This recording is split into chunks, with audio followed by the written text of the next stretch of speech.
자, 다시 강의 시작하도록 합시다. 조금 지금 영상 올리는 텀이 생긴 이유는 제가 이번에 기존에는 이제 아이패드로 촬영했었는데요. 좀 아이패드가 페이지가 좀 너무 작고 그래서 이번에는 좀 윈도우 필기 어플로 바꿨습니다. 드로보드라는 어플을 이용해서 강의 시작하도록 할게요. 자, 지난 시간에 여기까지 했습니다. 그죠? 사적 목표의 설정, 비용 채정, 가성적 요가, 권력의 편제, 사회 파편, 그리고 시장 실패에서는 공부 독불정 됐습니다. 약간 이제 아이패드 필기가 원체 좋아서 조금 지금 다른 필기 방식을 사용하고 있는데 조금 어렵습니다. 그죠? 자, 다시 갑시다. 공공재 과소 공급설에 대해서 우리 한번 얘기해 봅시다. 지금 우리가 이제 공공재를 공급할 때 시장 실패를 시대에서는 정부가 공공재를 공급해야 된다고 그랬잖아요. 그죠? 그러면 이제 시장 실패는 축소되었다. 공공재가 과소 공급되고 있다는 입장이죠. 그죠? 시장 실패는 그래서 정부가 공공재를 적정 수준으로 공급시켜야 된다는 주장을 하게 되겠습니다. 반대로 우리 정부 실패, 그죠? 정부 실패 쪽 입장은 정부가 공공재를 너무 과잉 공급하다가, 그죠? 정부가 실패했다는 주장을 하고 있기 때문에 정부 기능이 축소되어야 다시 축소. 자, 그래서 과소 공급설은 조금은 이제 제가 아직까지 어색하죠. 그죠? 과소 공급설은 정부 기능이 축소되었다는 입장이죠. 축소되어야 한다는 입장이 아니라 축소되었다는 입장이 되겠습니다. 축소되었다는 입장. 지향성 마이크라서 이게 마이크 딱 이렇게 이쁘죠, 그죠? 마이크 딱 앞에 있어야지만이 목소리가 녹음돼야지 녹음이 잘 된다 그럽니다, 그죠?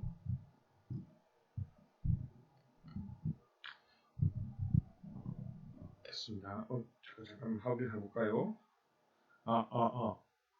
안녕하십니까? 유튜브 크리에이터가 되기가 상당히 어렵습니다, 그죠? 됐습니다. 갈브레이시아의 선전 효과가 있습니다. 민간재에 대해서 정부가 기업들이 선전을 많이 하면 민간재 소비가 늘어나고 그러면 공공재에 대한 민간 소비가 줄어든다는 거죠. 두젠베리 의존 효과나 전시 효과, 체면 유지 중요합니다. 체면 유지 때문에 사람들이 민간재를 많이 사용하게 되면 자기 소득은 일정한데 민간재 소비를 많이 하게 되면 공공재 소비가 줄어든다는 거죠. 그래서 공공재가 과소 공급되었다는 거죠. 자, 머스브레이브의 주세장입니다. 사람들은 머니 일루전, 이른바 또는 화폐 착각이죠. 죄송합니다. 머니 일루전은 화폐 착각이고요. 사람들은 재정 착각 상태다. 자기가 납부한 세금만큼 편익을 누린다라고 인식하지 못합니다. 그죠? 내가 낸 세금하고 내가 충분히 소비하고 있는지, 공공재를 소비하고 있는지에 대해서 인과관계가 불분명합니다. 그래서 인과관계가 불분명하다고 생각합니다. 그러니까 이게 착각이죠. 자, 이런 것들을 우리가 재정 착각이라고 합니다. 여러분이 낸 세금만큼 여러분들이 충분하게 이용되지 못한다는 생각. 그죠? 1인당 조세 부담률이 우리가 800만 원인가요? 하여튼 그런데 여러분들이 지금 공공재를 800만 원씩 이용하고 있다고 생각하지 않죠, 사실. 그죠? 그런 것들이 재정 착각입니다. 그러니까 여러분들이 낸 세금만큼 공공재를 이용하지 못한다고 생각하면 공공재의 사용에 세금 내라 그러면 국민들이 저항을 하겠죠. 그러면 공공재가 과소 공급된다는 내용이 되겠습니다. 자, 다음 수의 합리적 무지는 사람들은 그래서 내가 공공재에 대해서 얼마만큼 내가 이용하고 있는지에 대해서 정보를 파악해보고, 그리고 정보 파악할 때 내가 얼마만큼 노력을 해야 되는지, 비용, 노력을 해야 되는지에 대해서, 그렇죠? 사람들이 합리적으로 계산해봤더니 내가 세금 내는 거에 대해서 내가 어떤 편익을 얻고 있는지에 관해서 어떤 정보를 탐색한다. 정보를 파악하는, 그러면 아무래도 여러분들이 홈페이지도 들어가 보고 여러분들이 뭐 예산도 보고 해야 되니까 엄청나게 많은 비용이 든다는 거죠. 근데 그렇게 해서 내가 이런 서비스를 알고 있다라고 느끼면 그 편의가 상대적으로 적게 느낀다는 거죠. 다시 공공재에 관해서 내가 얼마만큼 돈을 내고 이용하고 있는지에 대해서 충분하게 내가 정보를 수집해서 비용 편의 분석을 해본 결과 내가 공공재에 대해서 내가 이용하는 것이 얼마나 많은지 알기 위해서는 상당히 돈이 많이 들고 시간이 많이 들지만 그렇게 해서 내가 얻는 편익은 적기 때문에 그래서 내가 합리적으로 계산을 해봤더니 합리적으로 계산을 해봤더니 내가 아예 모르는 게 낫겠더라. 그죠? 그래서 무지한 경우가 있다. 합리적 계산에 의해서 공공재에 대해서는 국민들이 그렇게 많은 알기 위해서 많은 정보 파악을 위해서 노력을 하지 않는다는 거죠. 그렇습니다. 그러면 당연히 조세장이 일어나고 그렇게 되면 공공재는 과소 공급된다는 내용이 되겠습니다. 됐습니다. 네 가지 정도만 확실하게 기억해 주시면 시험 문제는 이것을 선택하는 문제입니다. 안에 내용도 사실 시험에 나오지만 조금 이거보다는 예를 들면 이런 거죠. 과소 공급설이 아닌 것은 또는 과다 공급설이 아닌 것은 이런 식으로 나오기 때문에 그렇죠? 그래서 어디에 소속되어 있는지 다운스, 머스그레이버, 두젠베리 또는 갈브레이시의 선전효과 등을 기억해 주시면 좋을 것 같습니다. 자, 그렇다면 공공재가 과다 공급되었던 정보 기능이 축소되어야 맞죠? 정보 기능이 축소되어야 한다는 입장이죠. 정보 기능이 축소되어야 한다는 입장이죠. 과소 공급설은 축소되었다는 이죠. 시험에 나왔습니다. 정보 기능이 축소되었다는 입장은 공공재가 과소 공급되고 있다는 거고 정보 기능이 되어야 한다는 것은 과다 공급되고 있다는 거죠.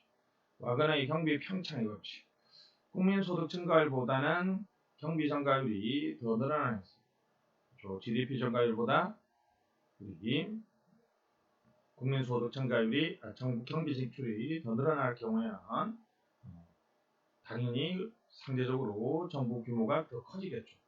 1인당 국민소득 증가율보다 공공부문 증가율이 지금 현재 우리나라도 지금 매년 GDP는 2%씩 성장한다고 하면 정부는 지금 재정지출은 5%씩 그러니까 GDP 증가율보다 경비, 세금 증가율이 더 커지기 때문에 상대적으로 공공부문이 커지고 있죠.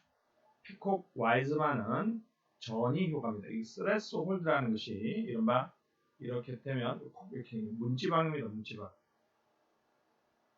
어떤 기준점이죠. 예를 들면 우리 앞으로 이제 예를 들면 어떤 회사에서 토익 800점을 요구하고 있습니다. 토익 800점 이하는 이제는 아예 시험 지원서도 내지 못하죠. 토익 800점을 넘어가면 이제 지원서를 낼 수 있죠. 그죠?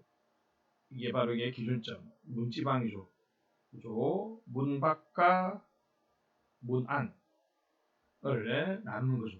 문지방입니다. 그래서 피콕 와이즈만이라는 학자가 보기에는 일반 국민들이 정부가 그 정도까지 쓰는 데는 동의를 한단 말이죠. GDP의 한 5% 정도는 국방비로 써도 된다라고 생각하는데 갑자기 북한의 미사일을 발사하고 여러 가지 대외적인 안보가 위협하는 상황에서는 더 많은 국방비 지출을 하게 되죠, 사실. 그래서 5%에서 7%로 국방비 늘어나면, 즉, 이제는 국민들이 여기 생각하고 있던 임계점, 이 문지방을 넘어가 버렸죠. 근데 그러면 이제 평화가 돌아오면 다시 원래로 돌아가느냐? 그러지 않더라는 거죠.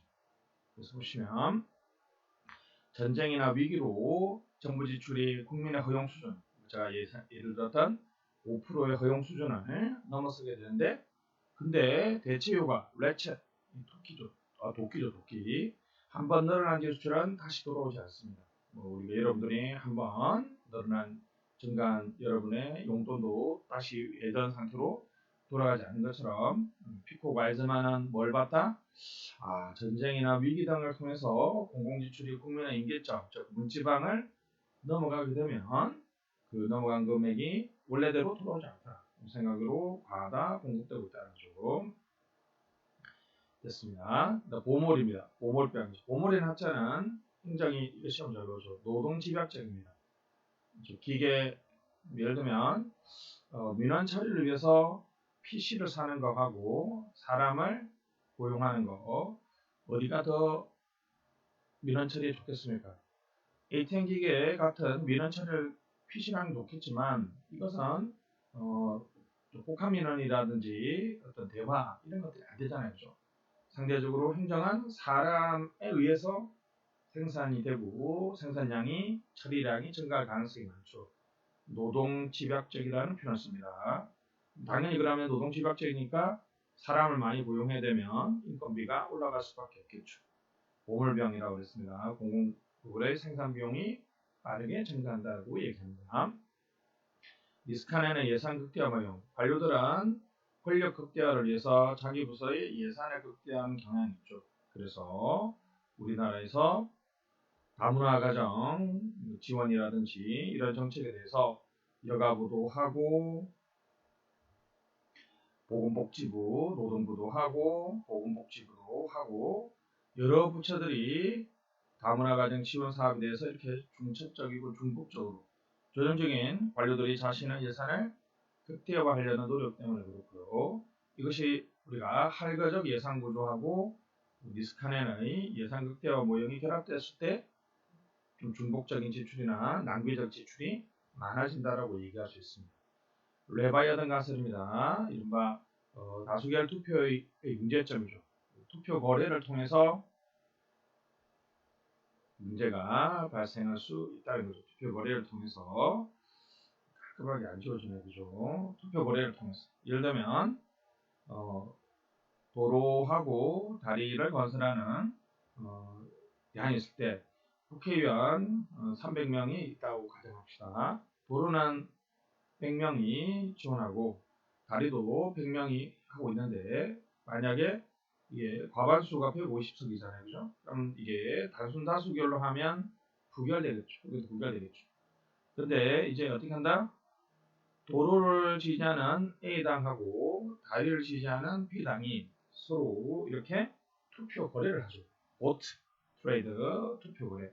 예를 들면 내가 너희들 다리 찍을 때 찬성해 줄 테니까 그러면 200표가 되어버렸네요.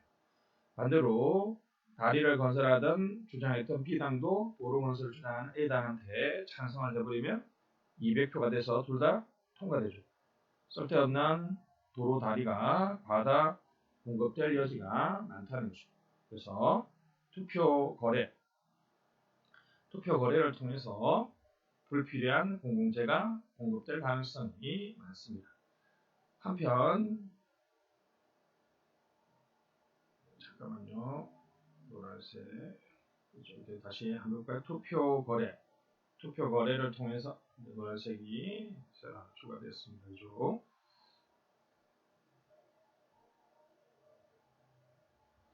자, 투표 거래 잊지 마시고 한편 그 다음부터는 우리가 쉽게 이해할 수 있는 것이 바로 정부는 이 길항력 countervailing force가 없습니다. 그죠? 반대 제할 세력이 없죠. 특히 우리나라 같은 경우에는 국회도 정부를 쉽게 통제하지 못하고 시민사회도 여전히 행정에 대해서 제대로 통제하지 못하니까 정부가 자기가 하고 싶은 일들을 열심히 하게 되죠. 좋게 말하면 그렇고 나쁘게 말하면 쓸데없는 지출을 많이 해야 되죠. 정부는 양출 재입, 먼저 얼마만큼을 세출을 결정하고 민간 기업은 자신들이 판매할 하고 그 판매한 금액에 대비해서 생산 비용을 고려한 생산 가격. 민간 기업은요, 예를 들면 판매량이 있고 가격이 있겠죠. 그러면 얼마만큼 내가 예산이 있는지를 먼저 보고 거기에 따라서 이렇게 쓰고 제약하겠죠. 먼저 얼마만큼 들어오고 난 다음에 그렇죠. 수입 지출입니다. 그죠? 먼저 우리가 얼마만큼 벌 수 있는지를 보고 나서 지출을 하는데 정부는 그렇지 않고 도로 건설에 얼마만큼 돈을 쓰기로 했다.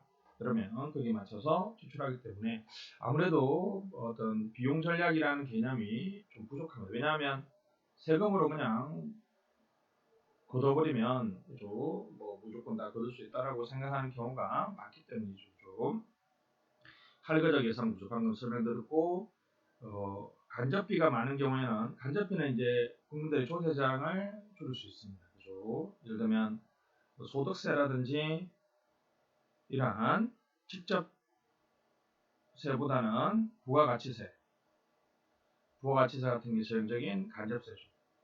소주에 세금을 올린다. 맥주나 소주 안 먹는 사람한테는 크게 효과가 없을 것처럼 보이잖아요. 그죠? 그러니까 이런 경우에는 간접세는 좀 더 국민들이 조세자금이 덜하지만 직접세는 세금을 낸다 그러면 조세자금이 아주 많겠죠. 간접세가 많아지면 우리나라 간접세가 좀 많죠. 그죠? 간접세가 많으면 국민들이 조세자금이 덜하기 때문에 세금이 많이 늘어나고 그래서 공공재가 과소공급될 여지가 있다는 거죠. 됐습니다. 국제 경제 개방을 하게 되면 됐습니다. 개방 경제가 되면 정부가 다양한 활동을 해야 되기 때문에 공공재가 과다 공급되는 여지가 좀 있습니다. 자, 가장 재밌는 거는 많이 나오는 거는 파키슨 법칙이죠. 먼저 예를 들면 일이 많아져서 공무원이 늘어났다. 공무원이 늘어나니까 공공재가 과다 공급될 수 있다는 거죠. 이거는 어떤 면에서는 당연한 거죠. 근데 이 이론은 반대입니다. 먼저 뭐가 늘어나고 공무원이 늘어나고 선, 부하 배정, 후 업무 배정입니다. 먼저 공무원이 늘어나고 난 다음에 공무원이 늘어나니까 일이 늘어나는 거. 아주 재밌는 이론이죠. A라는 공무원이 자신 업무 수행에서 B라는 동료보다는 사람들은 심리적으로 그죠? 심리적으로 에이 이 양 일 도와줄 거면 누가 부하를 두고 싶어 한다는 거죠. 그리고 승계를 하기 위해서는 부하를 많이 둬야 되고요. 또 일이 모자라면 서로 일을 또 좀 나눠주기도 하죠. 사람들은 자 중요한 건 뭐라고요? 심리적으로 부하를 두고 싶어 합니다. 심리적으로 부하를 두고 싶어 하면 부하를 두게 되면 예전에는 A가 B가 있습니다. 이렇게 도와주려고 하니까 싫어. 그래서 부하를 C를 뒀어요. 그럼 이제 옛날에는 A는 C라는 부하가 없었기 때문에 C라는 부하를 감시하고 감독하는 비용이 시간, 노력이 없었지만 이제 이러한 파생적 업무가 다시 중요한 뭐라고요? 감시 감독하는 업무는 본질적 업무가 아니죠. 그죠? 파생적 업무가 늘어납니다. 뭐가 늘어난다고요? 업무. 먼저 뭐가 늘어나고 부하가 늘어나고 나서 업무가 늘어난다는 거죠. 시험에는 이게 반대로 상당히 많이 나오니까 꼭 좀 기억해 주시면 좋겠습니다. 그래서 다시 부하가 없을 때는 부하가 없기 때문에 자기가 자기 일이 아니었던 감시 감독, 취지 보고 업무가 없었죠. 근데 부하가 늘어나면 이제 바로 파생적 업무가 늘어납니다. 그렇죠? 파생적 본질적 업무가 그래서 이제 본질적인 업무와 무관하게 공무원이 증가한다라고 파킨슨이 영국 해군을 연구하면서 아주 재밌는 주장을 했죠. 다시 일이 늘어나서 공무원이 늘어나는 것이 아니라 공무원이 먼저 생기고 나서 본질적이지 않는 일이 생겨난다는 거죠. 됐습니다. 파생적 비본질적 업무가 늘어난다는 거죠. 부하가 먼저 증가하고 파생적 업무인 증가하면 점점 또 그 부하도 심리적으로 또 부하를 두고 싶어하겠죠. 그러면 상승하는 피라미드 법칙. A가 있었고 A가 다시 C라는 부하를 뒀습니다. C가 다시 D라는 부하를 두게 되면 D라고 또 E라는 부하를 두겠죠. 그러면 점점 피라미드가 상승하겠죠. 근데 이제 문제는 심리적인 측면만을 강조하고 있습니다. 사람들은 당연히 심리적으로 여러분들 동료보다는 부하가 여러분들한테 편하잖아요. 그죠? 근데 이제 실제로 시장 실패 대공황, 특히 한국의 경제 발전 시기에 진짜 시장 실패 때는 정부 기능이 확대돼야 되죠. 이때는 그래서 공무원이 늘어났습니다. 그죠? 이때는 그죠? 공무원이 늘어났는데 이때는 심리적이기 때문에 공무원이 늘어난 게 아니죠. 이때는 파킨슨 법칙이 설명력이 떨어진다는 거죠. 그래서 어떤 시장 실패라든지 위기 상황에서 행정 업무가 늘어나고 공무원이 증가됐기 때문에 이거는 신유용이 아니죠. 그렇습니다. 한국은 특히 경제 발전 시기에 공무원이 늘어났던 것은 파킨슨 법칙으로 설명하기가 좀 어렵다. 이렇게 볼 수 있습니다. 자, 이번 강의는 여기까지 하도록 하겠습니다. 그래서 과소 공급설하고 과다 공급설이 있는데요. 일단 가장 단순한 것은 학자 구분을 좀 해주시고요. 됐습니다. 내용적으로 조금 어려운 것은 가끔 시험에 놓으니까 한 C급 정도 됩니다. 이해해 주시고 파킨슨 법칙은 시험에 상당히 많이 놓습니다. 항상 단순하게 놓는 뭐라고요? 먼저 부하가 늘어난다. 그렇죠. 부하, 배정, 후, 업무 배정. 먼저 뭐가 늘어나고 부하가 늘어나고 나서 본질적이지 않는 업무가 늘어난다는 내용이 되겠습니다. 자, 이번 강의는 여기까지 하도록 하겠습니다. 자, 모두 안녕.